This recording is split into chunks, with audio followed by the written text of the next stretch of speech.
Okay, let's talk a little bit about bulkhead types and options and varying product volumes. What you're going to run into is situations where you have more or less product for zone 1, more or less product for zone 2, and you need to move the separator or the bulkhead that divides those two zones. You may be familiar with the term bulkhead in your single temp operation, which typically refers to the air return bulkhead on the front wall behind the refrigeration unit. When we're in a multi-temp operation, the term bulkhead refers to the divider, the insulated divider between the zones.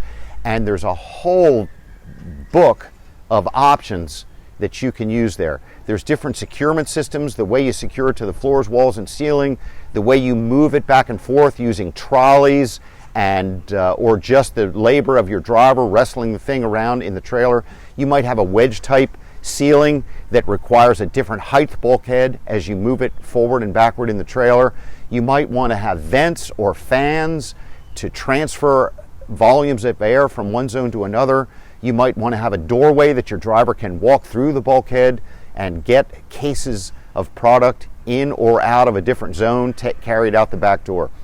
Something else to consider when you're looking at these load dividing bulkheads is a roll door cavity, which basically is a false ceiling that sits a few inches below the roll-up door track.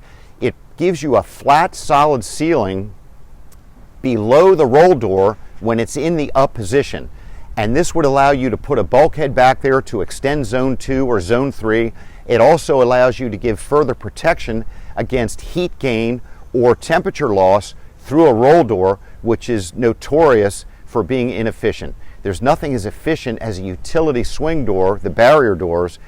They just don't have heat gain problems. But any roll door, it has hinges and joints and brush seals, and you're going to gain heat and lose temperature control around a roll door. So you want to consider those roll door cavities or those false ceilings.